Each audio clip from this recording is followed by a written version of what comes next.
Hi all, Kathy here from Pintail Paddocks.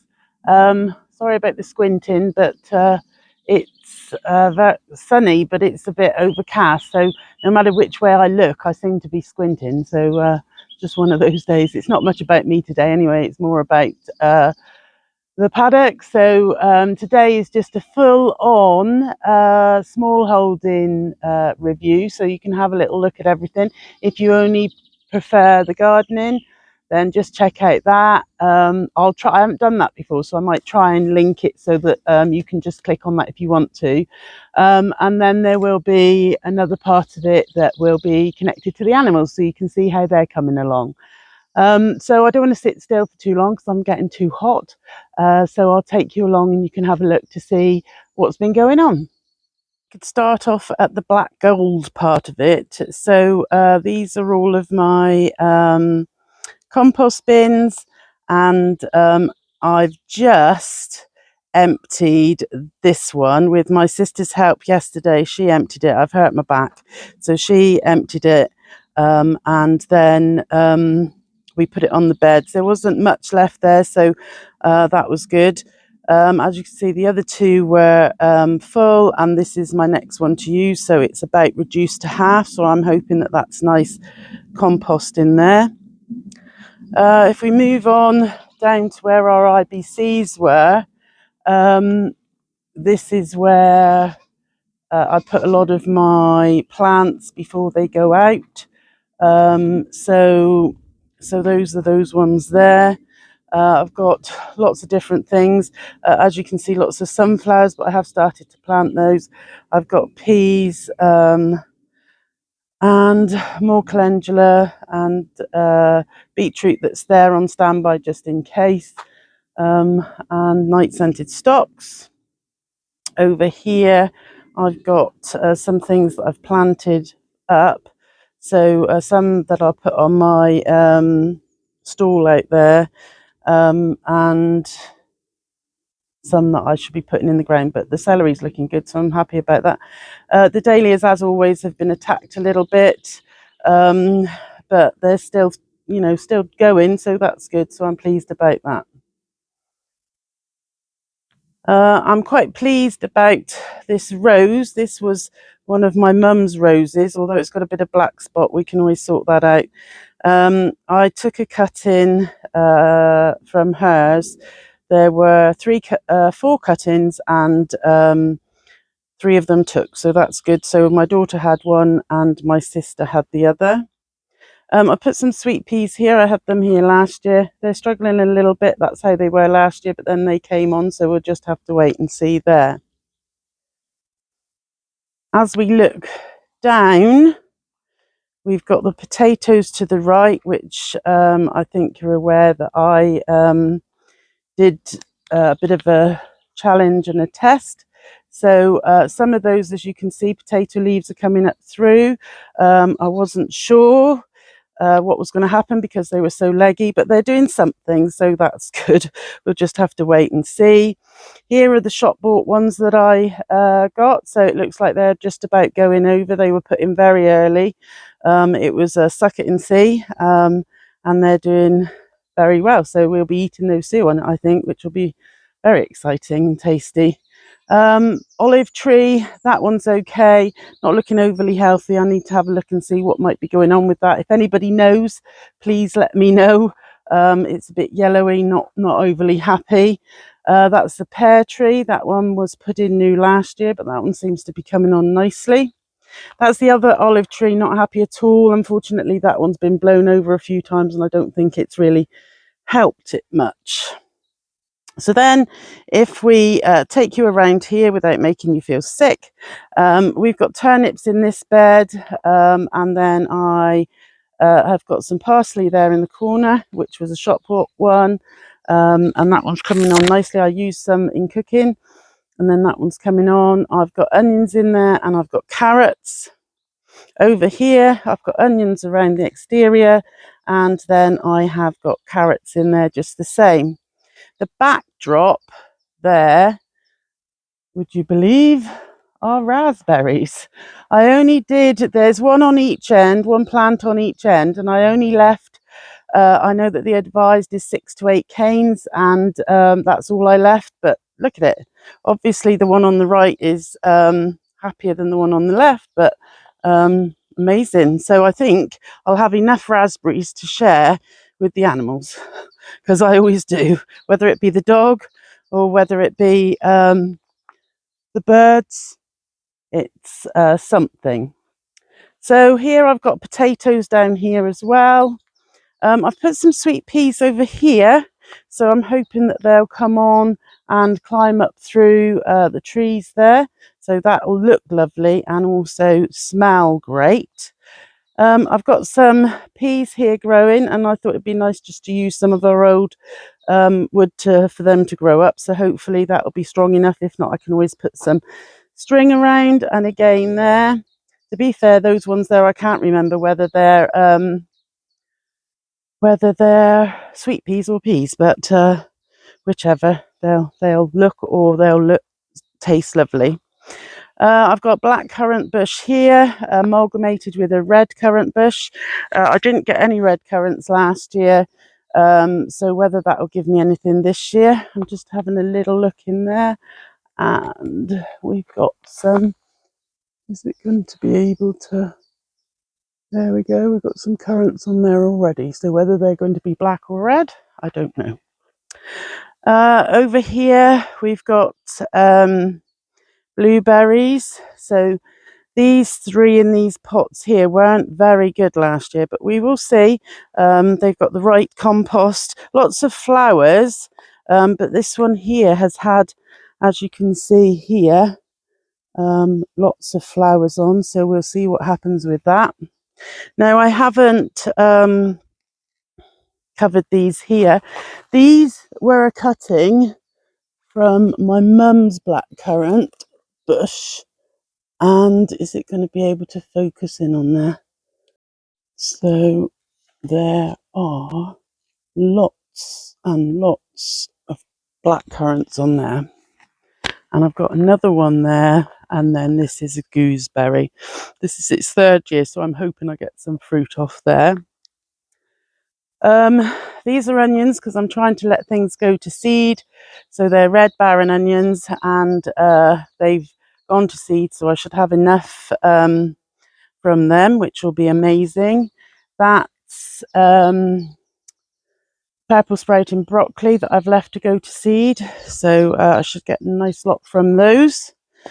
Here are my strawberries, and I'm not sure if I can get you in there to have a look. I think the green is, let's have a look, see. There you go. So those there are my strawberries, and I seem to have a nice lot on there. So so that's very good. Now over here I have dahlias. They're fighting through, but the slugs are trying to get them. So we'll see, but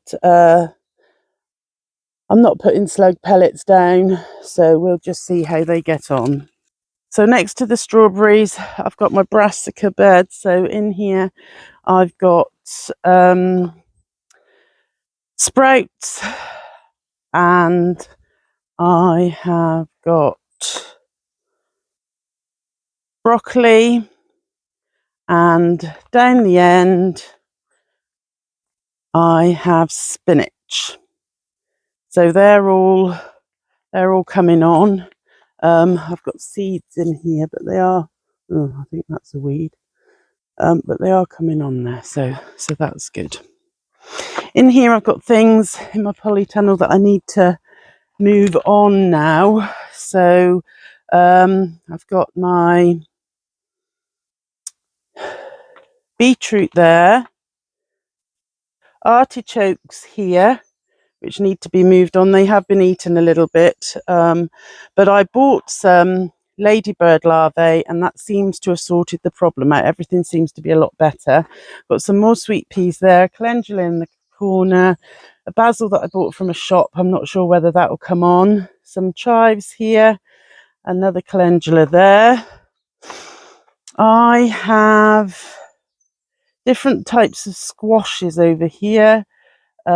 Parsley's there, and over here I have, so these here are different types of lettuces because some of my lettuces got eaten. I've got my leftover sprouts here and my broccoli here. I've got my tomato plants there which I need to move on. More peas, some sweet corn there, some more squashes there, and here looks like there's another one trying to come up there, so that's good, all coming on. These are spring onions, so they need to go in. More squashes there. These lettuces though were fine. I think those are my butterhead ones, and these I think are a type of cos. These have had a bit of damage. These were cut and come again, so they went to seed, so I've given those to the animals. They're always glad of any extras. So we come out of the polytunnel, and then we move down to our next bed here, which has mange 2 on. So here we've already got our pod coming. These are carrots that have gone to seed. Over here we have a thornless blackberry. I haven't had any fruit from that. It's the 3rd year for that, so be interesting to see. In here I've got garlic and onions. As you can see, some of them are elephant garlic. This bed here I've started to prepare for some bits and bobs.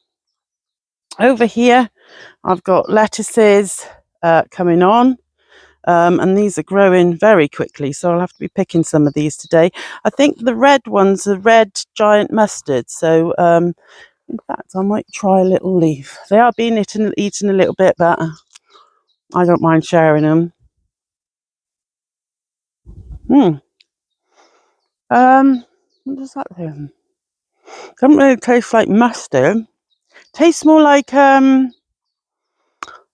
god, what's that called? Watercress. Got a bit of a hit. And so there's some more of the sweet peas that I'm hoping will grow up and over. We'll see. I've got beetroot here. Unfortunately, I forgot I'd put beetroot in here. Weeded it. Not so many beetroot, so I can use some of my ones up above to go in there. And here I've got some brassicas, cabbages. There we go, to go in. This one hasn't got anything in yet. Look at my lovely hosta that come from my mum. I've replanted it this year. I was a bit worried about it, but it's loving it. Really needs to go into a bit of a damper conditions, but to be fair, it's really happy there. So yeah, we'll leave it where it is for the time being. Right, that's about it for the garden tour. So now we'll go and have a little look at the animals. So this is the paddock. I need to clean that chicken area out because the cockerel was in there. He might be going back in there if he can't behave, but I am putting aprons on my hens that need them. He seems to prefer particular ones than others. So there's Snow. It looks like she's been having a bit of a mud bath. She's been a bit poorly recently. She had a staph infection on her udders, which was like all thick white spots. Sorry if you don't want a graphic idea. So she had to have antibiotics and painkillers for that. And then following that, she got a bit of a worm burden. All animals carry worms. It's just that when they're poorly, they tend to get more of a worm burden, and it needs to be dealt with. So yeah, but other than that, she's doing very well. That's one of her kids over there. So that's Dottie. I'm hoping to take her to Stithian's show this year. I need to do that today. Book her in. But she's a Sannon, and she's a gorgeous girl. She's looking lovely. So that's good. There's my other mama over there. So that's Storm, and she's doing well, especially now since she has got over eating the blimmin' chicken food.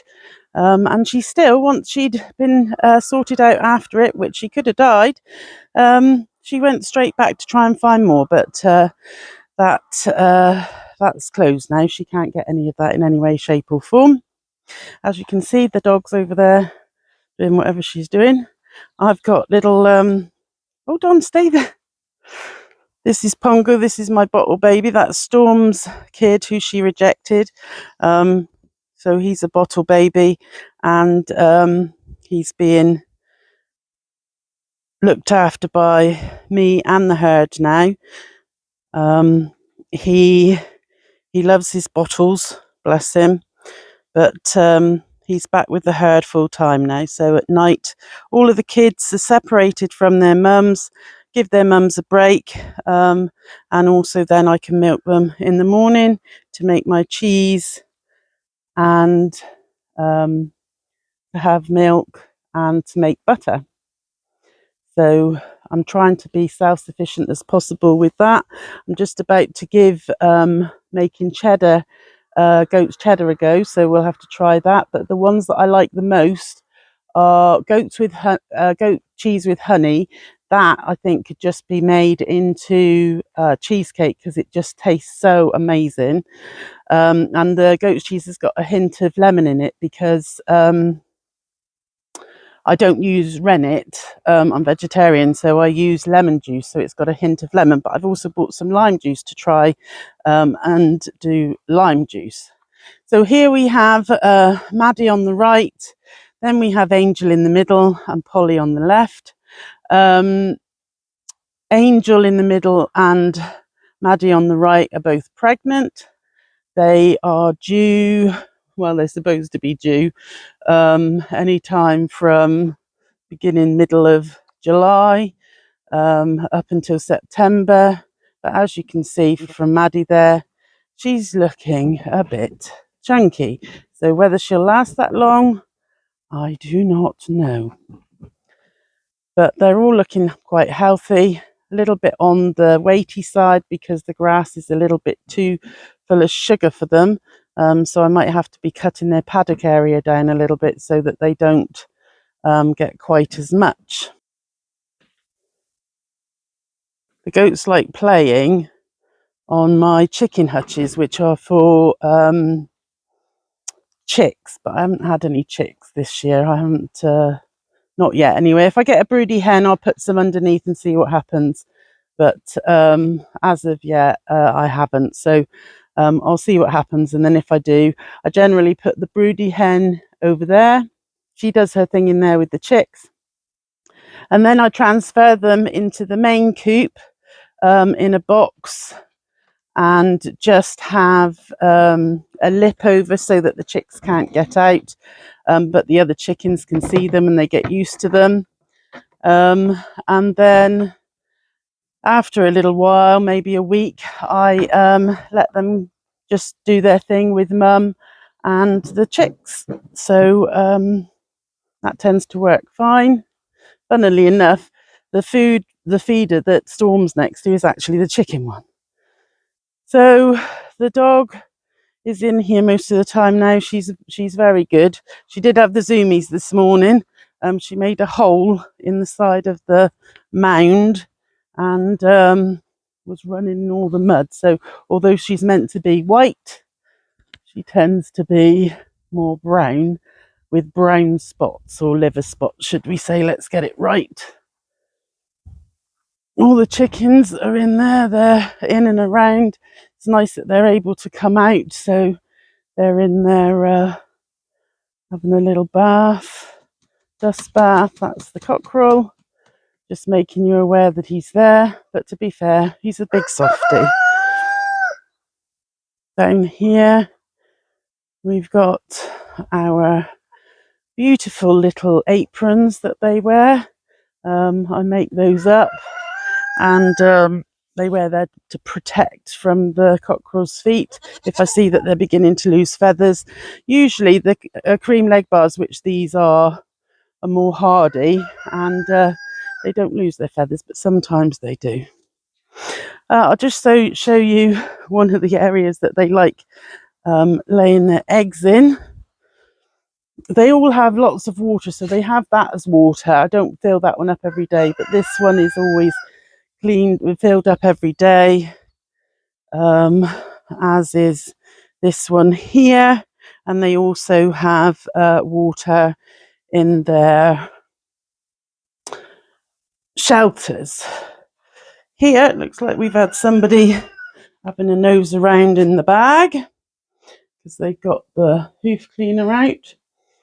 So here in the shelter there's the hay feeders, and as you can see down there, someone's been sat in there, but as yet no eggs. So whether the goats have come and annoyed them, I don't know. So we'll just go over here into the other shelter and I'll show you how I've changed it. No, that's snow shelter. This is storm shelter. They're fresh hay, fresh water, and they have their feed there. In here, this is the kids shelter. But what we've done, because we've got the bottle baby, he can go in and out of there as he chooses. So we've used a pallet, and actually it works very well. I don't know whether I'll be able to get it on camera, but I'll try. So if I move this one, then this one comes across and closes if there's nothing in the way. And then as I open this one, it's like changing doors. This one opens and opens that one. So actually it works quite well. And what I've done is I've given these two areas as well, because Billy, one of Snow's kids, can be a little bit of a bully. So Billy and Dottie go into that side, and they have hay, water, and everything they need. This side we have Pongo and Rosie. But one of the chickens has decided, in its wisdom, to come and lay up here. So we'll see. So we've got an egg there. They do lay in the most weird places and not very helpful. I'm not very agile, especially as I've had a fall today. But they lay in there as well, which isn't very helpful. Pongo's around me because he thinks it's dinner time, and I don't think it is. His dinner time for a bottle is between 1 and 2, and I don't think it's that time at the moment. But he'll always try his best to get his bottle. So that's it really. I'm all up the top of the field today because that's where all the animals are.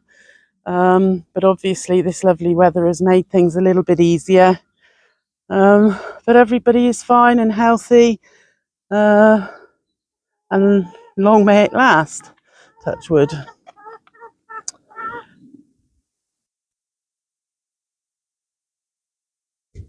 So that's it for me for today. Remember, if you enjoy the content, please like, please subscribe. And if you want to be reminded when I make a video, then hit that bell and you will be notified. I hope that wherever you are, life's treating you kindly. And if not, always have hope that the other side isn't too far away, and happier days are ahead. Life has to be a balance, doesn't it? We wouldn't appreciate the good if we didn't have the bad. And I think that's what it's all about, really, living for the good and getting through the bad. Wherever you are, take care. See you next time.